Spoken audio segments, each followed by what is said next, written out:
하나님 말씀은 역대하 28장 8절에서 15절까지의 말씀입니다. 역대하 28장 8절에서 15절입니다.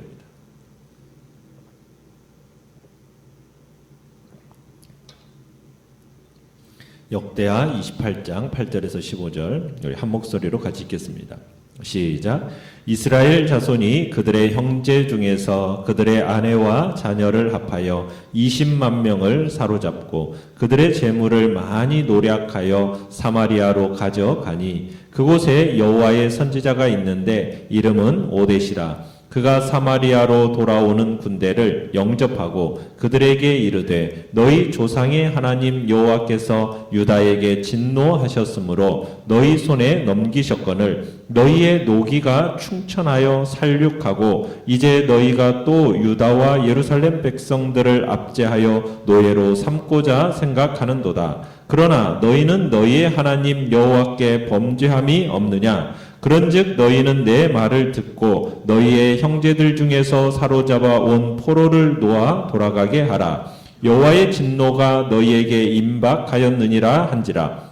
에브라임 자손의 우두머리 몇 사람 곧 요하난의 아들 아사랴와 무실레못의 아들 베레갸와 살룸의 아들 여히스기야와 하들레의 아들 아마사가 일어나서 전장에서 돌아오는 자들을 막으며 그들에게 이르되 너희는 이 포로를 이리로 끌어들이지 못하리라. 너희가 행하는 일이 우리를 여호와께 허물이 있게 함이니 우리의 죄와 허물을 더하게 함이로다. 우리의 허물이 이미 커서 진노하심이 이스라엘에게 임박하였느니라 하매 이에 무기를 가진 사람들이 포로와 노략한 물건을 방백들과 온 회중 앞에 둔지라.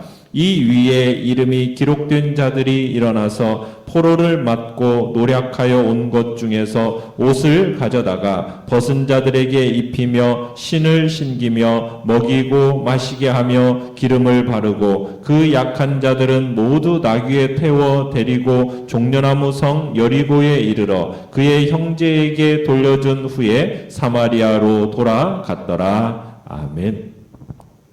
오늘 말씀의 제목은 하나님의 보호하심이라는 제목으로 말씀을 나눕니다. 하나님은 아하스의 불신과 이교 행위에 대해서 아람 왕과 이스라엘 왕에게 넘기셨습니다. 유다를 침략한 이 아람은 유다 군대를 물리치고 수많은 군인들을 인질로 잡아갔었죠. 그리고 이스라엘 군대를 보내셔서 유다를 치게 하셨어요. 이스라엘 왕 르말리아의 아들 베가가 역시 유다를 상대로 대승을 거두었었는데 어제 6절 말씀에서 보는 것처럼 하루 동안에 유다 군인 몇만 명을 죽였습니까? 12만 명을 죽이는 그런 전과를 올렸죠. 뿐만 아니라 이스라엘 군대가 노략한 엄청난 재물과 함께 동족 유다 사람들을 남녀노소 가리지 않고 포로로 이제 사로잡아 가는데 몇만 명을 잡아갔습니까? 오늘 본문의 8절에 보듯이 20만 명을 이 20만 명이나 되는 사람을 사마리아로 사로잡아 갔습니다. 그러나 하나님은 이스라엘이 지금 자매 나라 유다를 쳐서 엄청난 살육을 저지르고도 모자라서 수많은 인질을 끌고 가는 일, 이것을 용납하지를 않으셨습니다. 그래서 하나님은 산더미 같은 전리품 또 포로들 이들을 데리고 지금 의기양양하게 개선하는 이스라엘 군대에게 한 선지자를 보내시고 계시죠. 그 사람은 누구입니까? 오뎃이라는 선지자를 하나님께서 보내신 것입니다. 하나님의 영으로 충만한 이 오뎃이 기세등등해서 돌아오는 이스라엘 군들을 향해서 벼락같이 이제 소리로 외치는 거예요. 내용관찰 문제 1번을 보시면 자, 선지자 오뎃은 이스라엘 군대를 영접하며 무엇을 경고합니까? 자, 오뎃은 이스라엘이 유다를 쳐 승리하게 된 것은 이스라엘의 능력이 월등해서가 아니라 유다가 여호와께 범죄해서 하나님께서 너희 손에 넘기신 거다. 이 말로 지금 시작을 하고 있는 겁니다. 그리고서는 이스라엘이 저지르고 있는 두 가지 죄를 지적하는데요. 첫째는 그들은 필요 이상의 만행을 저질렀다라는 겁니다.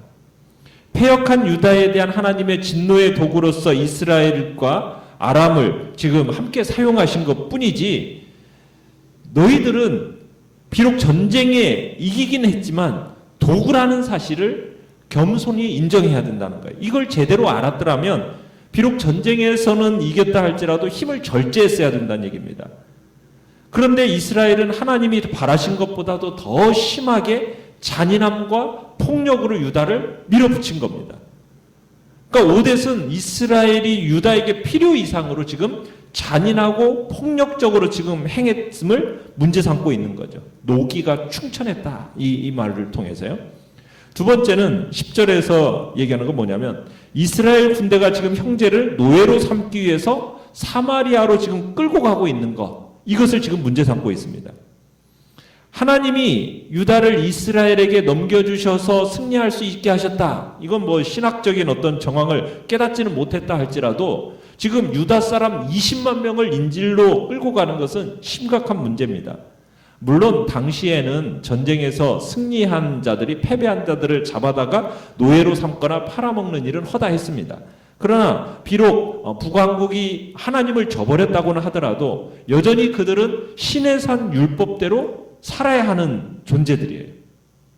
지금 이들이 하고자 하는 일은 지금 그 율법을 어기는 일입니다. 신의 산 율법에서 뭐라고 얘기했습니까?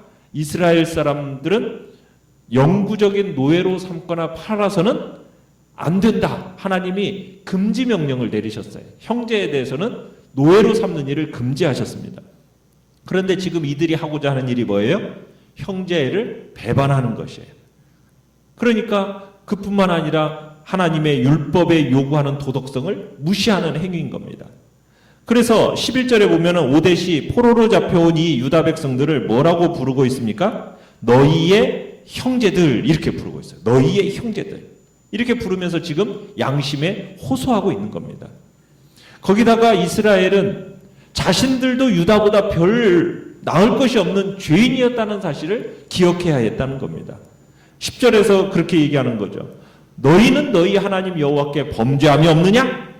지금 오뎃이 지금 이스라엘 군대에게 지금 이렇게 소리 지르면서 자신의 논리를 뒷받침하는 겁니다.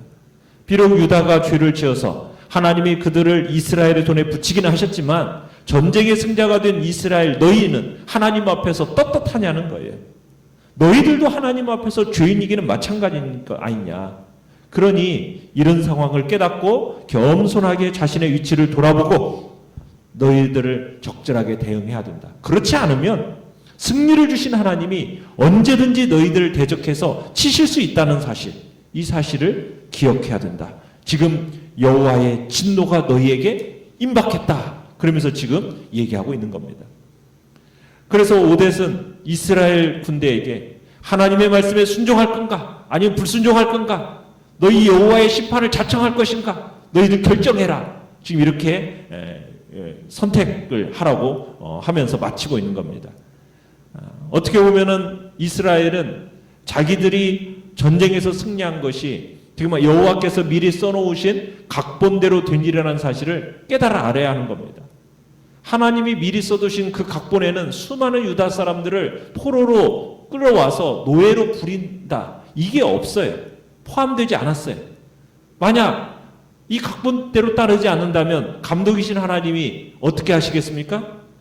그 하나님께서 응징하심으로 그들이 응징받는 일이 당연한 일이라는 거예요. 지금 그래서 이스라엘 군에게는 선택의 여지가 없는 겁니다. 자, 내용관찰 문제 2번을 보시면, 자, 경고를 접한 북이스라엘 우두머리들은 군대 지휘관들에게 어떤 말을 했으며 끌려온 유다 포로들을 위해 어떤 일을 했습니까? 자, 오뎃을 통해서 터져나온 이 하나님의 서리빨 같은 꾸지람에 개선하고 돌아온 원정군, 또 이들을 맞이하러 나온 사마리아 백성들, 그들의 환영 인파들이 차갑게 이제 얼어붙은 겁니다. 잠시 무서운 정적이 감돌더니 어떻게 할까 망설이고 있는 이스라엘 군대에게 오뎃의 경고를 지지하는 지원 사격이 주어지게 되죠. 12절에 가보시면은 이스라엘에서 가장 영향력이 있다는 에브라임 지도자 몇 사람들이 이 전쟁터에서 돌아오는 자들의 개선길을 막은 겁니다. 그러면서 얘기합니다. 뭐라고요? 결코 포로를 이스라엘에 끌어들이지 못하리라. 13절에 그렇게 하죠. 포로를 이스라엘에 끌어들이지 못하리라. 하면서 단호한 말로, 단호한 의지의 말로 이제 시작하는 겁니다. 그러면서 선지자 5대처럼 전쟁에서 승리한 이스라엘 군대가 지금 유다 사람들을 인질로 잡아온 이 일은 범죄다라고 하면서 범죄로 규정을 합니다. 그러면서 이 사람들이 13절에 보면은 이런 단어들을 사용하고 있지 않습니까? 여호와께 허물이 있게 합니다. 우리의 죄와 허물을 더하게 합니다. 이미 커서 진노하심이 이스라엘에게 임박하였다 하면서 죄, 허물, 하나님의 진노 이런 단어들을 막 사용하면서 상황의 심각성을 막 더하고 있죠. 그러니까 이번 전쟁은 다른 나라들과의 전쟁했을 때와 성향이 다르다라는 거예요. 자매 국가라는 거죠. 이 자매 국가를 상대로 싸웠기 때문에 인질들을 전리품으로 가져오는 일은 오로지 이스라엘의 죄를 드러내는 일이라는 거예요. 만일 이걸 돌려보내지 않는다면 이스라엘은 지금 하나님의 심판을 감수해야 한다는 이런 주장을 하고 있는 겁니다. 참 이스라엘 백성들이 비록 대부분 우상 숭배를 하고 있었지만 아직도 하나님의 율법과 섭리를 이해하는 그런 소수가 그들 중에 있었다라는 것을 우리가 알 수 있겠죠.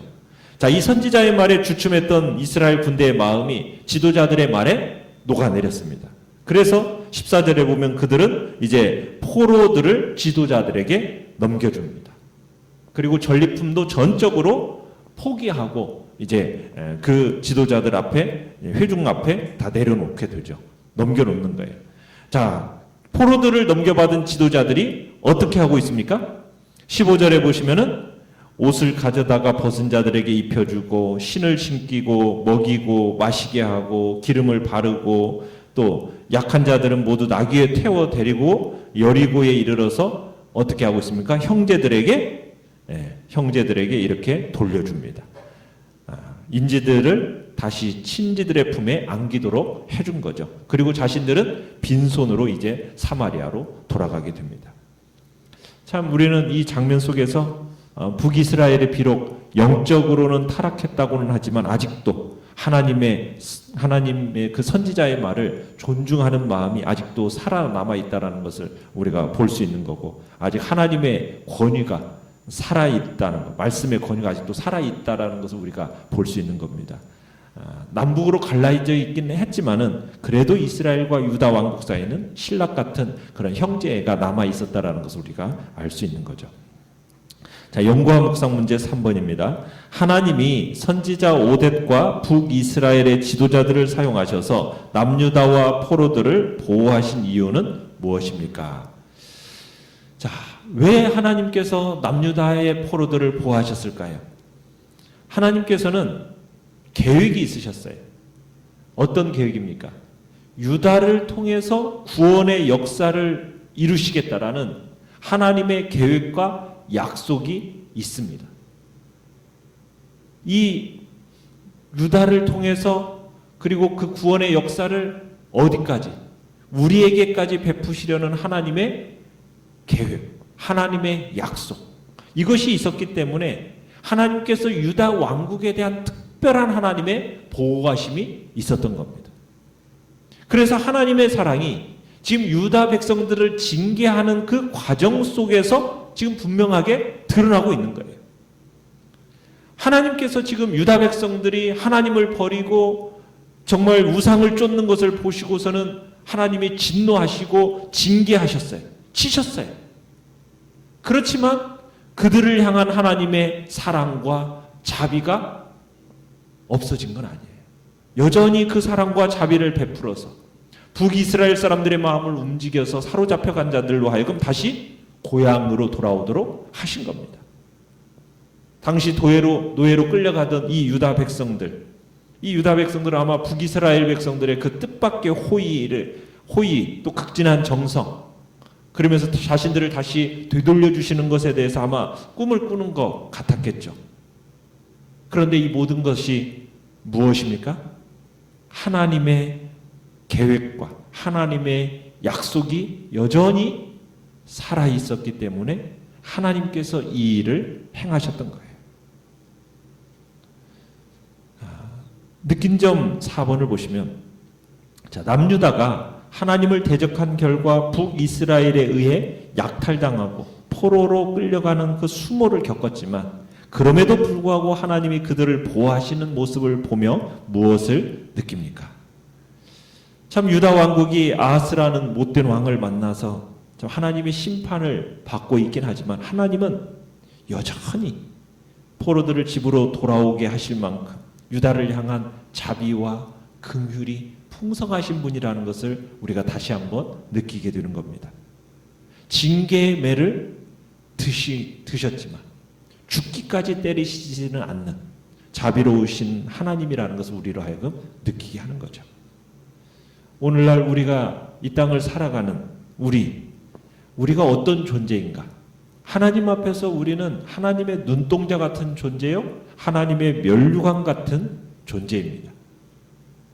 어떻게 보면은 우리는 이 땅에서 그 누구도 누리지 못하는 은총과 사랑을 받고 있는 존귀한 존재라는 사실을 우리는 기억해야 된다는 사실입니다.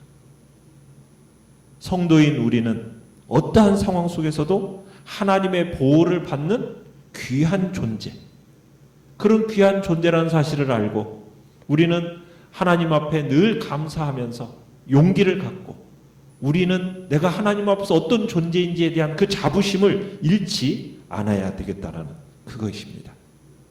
우리가 하나님 앞에서 비록 죄를 때로는 지어서 하나님 앞에 징계의 매를 맞더라도 하나님은 결코 우리를 버리지 아니하시고 끝까지 붙드시면서 마침내 하나님의 그 계획과 약속을 이루는 복된 존재로 우리를 삼으셨다는 사실은 우리로 하여금 이 땅을 살아감에 있어서 어떤 상황 속에서도 낙담하거나 포기하지 않고 주님 안에서 용기를 가지고 자부심을 가지고 참으로 믿음으로 살아가야겠다, 이 결단을 우리가 해야 되는 것입니다. 자, 결정과 적용을 보시면 남유다의 범죄가 나에게도 있지 않습니까? 나의 범죄함에도 불구하고 보호해 주시는 하나님을 생각할 때 나는 어떤 감사의 고백을 드리겠습니까? 참으로 주님께서 우리를 끝까지 붙드시고 마침내 하나님의 복된 영광을 이루어 가시는 그 하나님을 생각하시면서 포기하지 않고 우리를 마침내 구원의 역사를 이루어 가시는 그 하나님을 생각하면서 마음에 정말 끊임없는 감사가, 우리는 하나님 앞에서 정말 연약하고 넘어지고 쓰러지고 끊임없이 죄를 범하는 존재임에도 불구하고 끝까지 붙드시는 그 하나님을 의지하고 신뢰하면서 참으로 감사와 찬양을 올려드리시길 바랍니다. 오늘의 기도 같이 읽겠습니다. 시작. 하나님의 보호하심을 받을수록 하나님을 더욱 경외하고 사랑하며 살게 하소서. 아멘. 말씀을 생각하면서 기도하시고요. 연약한 우리의 지체들을 위해서 기도해 주시기 바랍니다. 그리고 주께서 코로나19 바이러스를 잠잠케 해달라고, 이 나라와 이 민족 백성들을 긍휼히 여겨달라고 주께서 하나님의 선한 열매를 맺어가는 복된 민족으로 또 이 주의 교회를 또 하나님께서 붙들어 달라고 주여 우리 세 번 부르짖으며